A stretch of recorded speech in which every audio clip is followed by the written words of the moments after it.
पंडित मिल भी जाएंगे, क्या आप पुत्री दान दक्षिणा दे पाओगे? बोले मेरे को घर बेचने क्या। फिर उसने ब्राह्मण को सोना, हाथी, घोड़े, गांव सब दान, और अन्न की तो बात ही क्या है, यज्ञ में दान देते थे। तो इसलिए राजा लोग ये यज्ञ करते, प्रजा नहीं करती। तो अगर कोई आज करवाए भी, चाहे मोदी भी गया, क्या उतने उसको गांव दे देगा या उतना सोना दे देगा या उतना अन्न और कैश दे देगा? नहीं। उससे बहुत सारे नियम होते हैं पति पत्नी के ये करने के, वो भी शुद्धता रखने की। तो इसलिए हमारे पास ना तो समय है, ना पैसा है, ना ब्राह्मण है, ना शुद्ध वस्तुएं। तो इसलिए यज्ञ भी कलयुग में नहीं कर सकते। और फिर द्वापर आते, द्वापर में भगवान की अर्चना होती है, जैसे भी हमने आरती की तो अर्चना होती है भगवान की। तो तब हमारी उम्र 1000 साल। तब जो भी मंदिर जाता था तो लोग पहले सिर्फ सोना ही पहनते थे, और कुछ नहीं, चांदी तो पैरों में पहन जाती, बाकी जगह सब सोना था। जो पहना होता वो भगवान को चढ़ाते, सोने की थाली में खाते थे। जैसे हम पेपर पे फेंक देते हैं, वो सोने की थाली फेंक देते थे। ब्राह्मण को सोने की थाली में परोसा जाता था और ब्राह्मण ऐसे फेंक कर चला जाता, पड़ा जाता था वो ऐसे, कि सारी प्रजा के पास सोना था। और जो आज हमारे पास कागज के नोट चल रहे, पहले क्या चलते थे? मोहरे, 88 है ना, सोने की 88 में 8 ग्राम की लेने देने में चल रही है। आज तो हम 8 रुपये ही लेकर आए, और वो भी कागज है। बैंक में रखने का आग लगे तो मुश्किल, घर में रखेंगे तो दीमक लग जाएगी। तो कीमत नहीं हमारे पैसे की। तो पहला सारा व्यापार या सारा कुछ घरों में सोने का होता है। जब युधिष्ठिर महाराज ने यज्ञ करना था महाभारत के बाद, उनको चिंता हुई कि खजाने में तो कोई पैसा नहीं, कि महाभारत का इतना बड़ा युद्ध था उसमें सारा खत्म हो गया, तो यज्ञ कहाँ से करेंगे?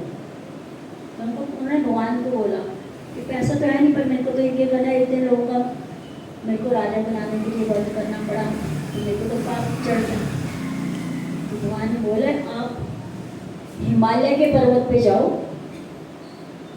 तो वहां पे बहुत सारा सोना पड़ा है। तो मारुत महाराज ने ब्राह्मण को सोना दान दिया, और फिर उनको खाना खिलाया, सोने की प्लेटों में दिया। तो जो ब्राह्मण को दान दिया था वो तो ले गए, जो सोने की प्लेटों में खाया वो वहीं फेंक गए। कौन खाए इतना भोजन? और राजा उठा नहीं सके, उसने दान दे दिया। और प्रजा के पास पहले पर्याप्त था, तो प्रजा को चाहिए था, तो वहीं का वहीं पड़ा रहा।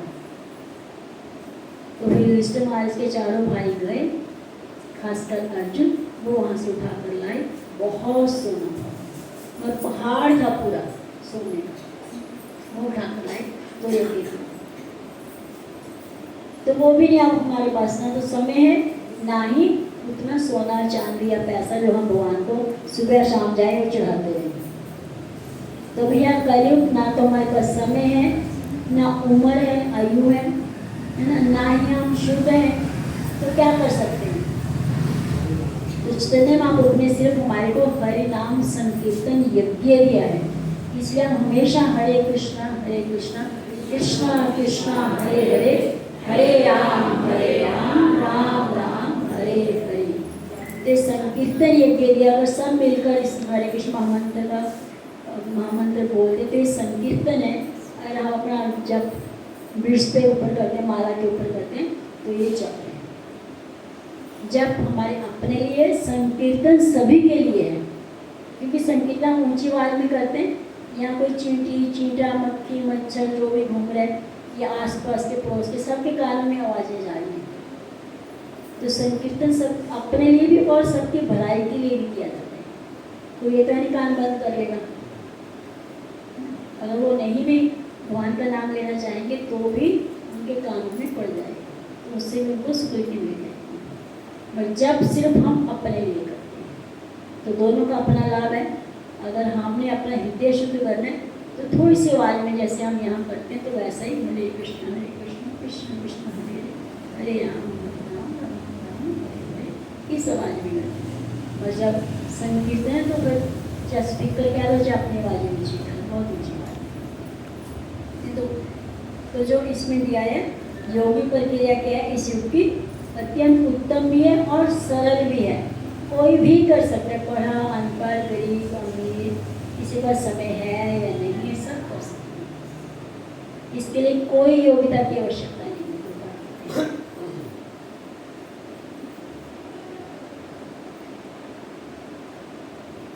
तो फिर बहुत पूछते हैं कि इसके माध्यम से भगवान को ना केवल बाहर अपितु अंदर भी अनुभव कर सकता हूँ। गोपाल कहते हैं हाँ, आप अंदर और बाहर दोनों अनुभव कर सकते हैं। पर पहले क्या है, भगवान किस प्रकार अंदर है और किस प्रकार बाहर है, और भगवान किस प्रकार कार्य करें, सब कुछ स्पष्ट हो जाए। कैसे? सेवा करने से। तो दो सेवाएं हैं हमारे पास।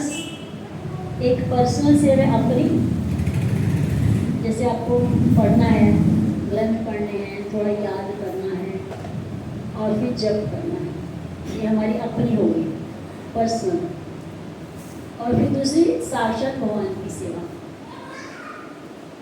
भगवान के वस्त्र बनाने हैं, भगवान को स्नान कराना है, भगवान के लिए वस्त्र सिलने हैं, भगवान के लिए भोग बनाना है।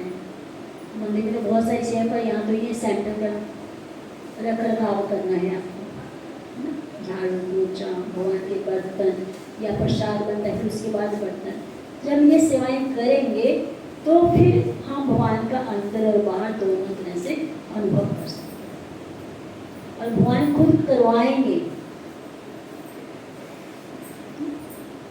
अगर हम सेवा नहीं करेंगे तो कभी हमारे को अनुभव नहीं होगा। देखो, आप प्रेम पाना चाहते हो तो आपको क्या करना पड़ेगा? सेवा करनी पड़ेगी। चाहे किसी रूप में हम प्रेम करें, पत्नी रूप में या पति रूप में, भाई पति या बेटा, है ना, या पुत्री हो, कोई भी या बहन, सबको सेवा करनी है, क्योंकि चाहे माँ भी क्यों ना। जो सेवा नहीं कर रहा वो किसी का भी प्रेम प्राप्त नहीं कर सकता। तो हम दुनिया की सेवा तो बहुत करते हैं जो कि कभी संतुष्ट नहीं होती। आप 100 बार काम अच्छा करके दे दो घर वालों को, एक बार ना करो, बोले इसको आता ही नहीं। पर भगवान हमारी हर सेवा से निकाल करते हैं, चाहे हमारे को आती है चाहे नहीं आती। तो जैसी भी हम करते हैं, अच्छी या बुरी, या जैसी भी हमारा दिमाग बुद्धि काम करके वैसी सेवा करते हैं, तो भगवान स्वीकार करते हैं।